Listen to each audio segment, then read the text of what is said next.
નમસ્કાર. આજના આ એક્સપ્લેનરમાં સ્વાગત છે. ઓકે, ચાલો સીધા જ મુદ્દા પર આવીએ. આજે આપણે એક બહુ જ ઇન્ટરેસ્ટિંગ અને અગત્યના વિષય પર વાત કરવાના છીએ. શેર બજારમાં ખાલી ભાવ પર સટ્ટો રમવાને બદલે એક અસલી બિઝનેસના માલિક બનવાનો દૃષ્ટિકોણ કેવી રીતે કેળવવો? સાચું કહું તો સ્ટોક માર્કેટ કોઈ જાદુ નથી, રાઈટ? એ એક પ્રોપર સિસ્ટમ છે અને આજે આપણે આ સિસ્ટમને એકદમ ડીકોડ કરીશું. આજનો આપણો એજન્ડા કંઈક આવો છે. 1. The business owner mindset. 2. How businesses make money. 3. The startup funding journey. 4. Why companies go public. 5. Primary versus secondary markets. અને છેલ્લે 6. How stock exchanges work. Basic ઇકોનોમિક્સથી લઈને એક્સચેન્જના ટેકનિકલ ટ્રેડ સુધીની આખી સફર આપણે કવર કરીશું. તો શરૂઆત કરીએ સેક્શન 1થી. The business owner mindset.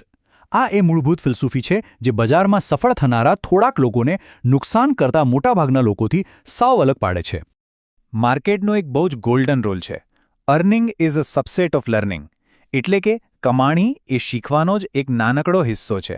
સીધી વાત છે ને, બજારમાંથી પ્રોફિટ જોઈતો હોય તો પહેલાં એનો પદ્ધતિસરનું જ્ઞાન હોવું જ જોઈએ. જો આપણું લર્નિંગ સ્ટ્રોંગ હશે તો અર્નિંગ તો આપોઆપ ફોલો કરશે જ. જુઓ, માર્કેટમાં બે ટાઈપના માઇન્ડસેટ હોય છે. પહેલું છે જુગારી માઇન્ડસેટ, એટલે કે રોજના ભાવ જોવા, ચાર્ટ્સ જોવા અને શેરને જાણે કોઈ લોટરીની ટિકિટ સમજવી. ભાવ વધ્યો તો ખુશ, ઘટ્યો તો દુઃખી. અને બીજું છે ધ બિઝનેસ ઓનર માઇન્ડસેટ. અહીં ફોકસ માત્ર શેરના ભાવ પર નહીં પણ કંપનીના બિઝનેસ મોડેલ પર હોય છે. કંપની નફો ક્યાંથી કરે છે?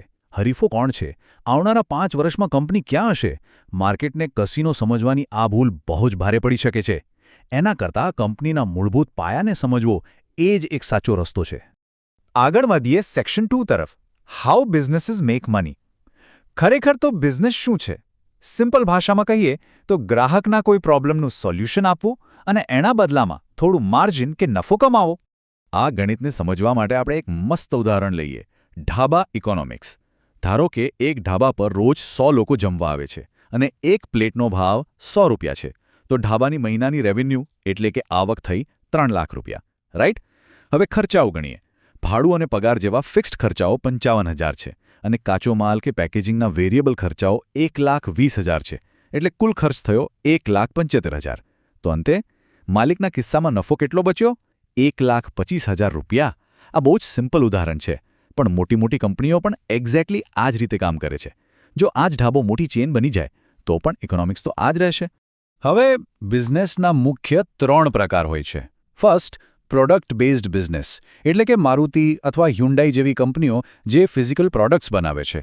સેકન્ડ, સર્વિસ બેઝડ બિઝનેસ, જેમ કે ઝોમેટો અથવા TCS જે સેવાઓ પૂરી પાડે છે. અને થર્ડ, એસેટ બેઝડ બિઝનેસ, દાખલા તરીકે HDFC બેંક કે DLF રિયલ એસ્ટેટ જે પોતાની સંપત્તિનો ઉપયોગ કરીને પૈસા કમાય છે.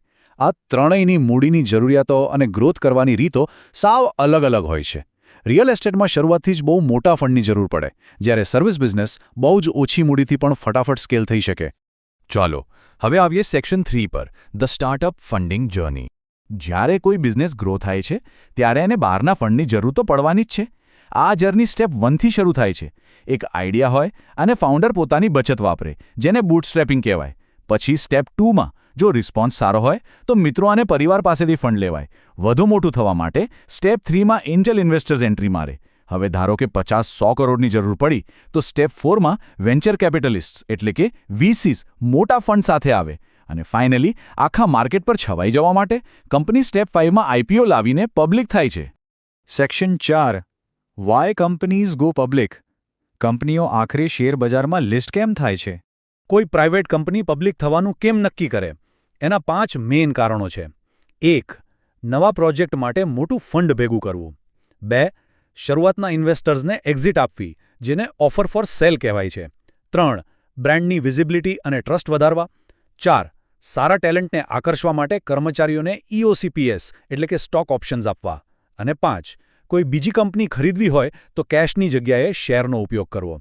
પણ હા, અહીં એક મોટો રેડ ફ્લેગ એ છે કે જો જૂના ઇન્વેસ્ટર્સ ઓફર ફોર સેલમાં પોતાનો 40-50% જેટલો મોટો હિસ્સો વેચીને ભાગી રહ્યા હોય તો સમજવું કે કંઈક ગડબડ છે. એમને પોતાની જ કંપની પર ભરોસો નથી. નેક્સ્ટ છે section 5, primary versus secondary markets. આ બે માર્કેટ વચ્ચેનો ફરક સમજવો એકદમ ક્રુશિયલ છે. પૈસા જાય છે ક્યાં? પ્રાઇમરી માર્કેટમાં જ્યારે આઈપીઓ આવે ત્યારે આપણે ડાયરેક્ટ કંપની પાસેથી શેર ખરીદીએ છીએ, એટલે કે પૈસા સીધા કંપનીના બેંક એકાઉન્ટમાં જાય છે. પણ સેકન્ડરી માર્કેટમાં જ્યાં રોજ ટ્રેડિંગ થાય છે ત્યાં આપણે અંદરોઅંદર શેરની લેવેચ કરીએ છીએ. મતલબ તમે જ્યારે શેર ખરીદો છો ત્યારે તમારા પૈસા કંપનીને નથી મળતા, પણ કોઈ બીજા અજાણ્યા ઇન્વેસ્ટરને મળે છે જે પોતાનો શેર વેચી રહ્યો છે. ચાલો આને એકદમ સિમ્પલ ક્રિકેટ મેચની ટિકિટના ઉદાહરણથી સમજીએ. પ્રાઇમરી માર્કેટ એટલે ઓનલાઈન ઓફિશિયલ સાઇટ પરથી નક્કી કરેલા ભાવે ટિકિટ લેવી, અને સેકન્ડરી માર્કેટ એટલે એ જ સોલ્ડ આઉટ ટિકિટ સ્ટેડિયમની બહાર કોઈ બીજા ફેનને બ્લેકમાં કે માર્કઅપ સાથે વેચવી. અહીં ભાવ ડિમાન્ડ અને સપ્લાય પરથી નક્કી થાય છે, અને પૈસા કોઈ કાઉન્ટર પર નહીં પણ ટિકિટ વેચવાવાળાના ખિસ્સામાં જાય છે. હવે આપણું છેલ્લું section 6, how stock exchanges work. આપણે બ્રોકર એપમાં બાય બટન દબાવીએ અને શેર આવી જાય, પણ બેકગ્રાઉન્ડમાં શું થાય છે એ બહુ જ ફેસિનેટિંગ છે. સૌથી પહેલાં બાયર ઓર્ડર પ્લેસ કરે, પછી ડિજિટલ બ્રોકરને સિગ્નલ મળે, ત્યાંથી એ ઓર્ડર ફ્રેક્શન ઓફ સેકન્ડ્સમાં એનએસઈ અથવા બીએસઈ એક્સચેન્જમાં જાય. ત્યાં બેઠેલા પાવરફુલ સુપર કમ્પ્યુટર્સનો મેચિંગ એન્જિન બાયર અને કોઈ અજાણ્યા સેલરના ભાવને મેચ કરે, અને તરત જ સેલરના અકાઉન્ટમાંથી શેર બાયરના અકાઉન્ટમાં ટ્રાન્સફર થઈ જાય. અહીં તમારા બ્રોકરની સ્પીડ બહુ જ મેટર કરે છે, નહીંતર ભાવ બદલાઈ શકે છે. અને આખું સેટલમેન્ટ T+1ના આધારે થાય છે. T+1 એટલે ટ્રેડ ડેટ પ્લસ 1 ડે.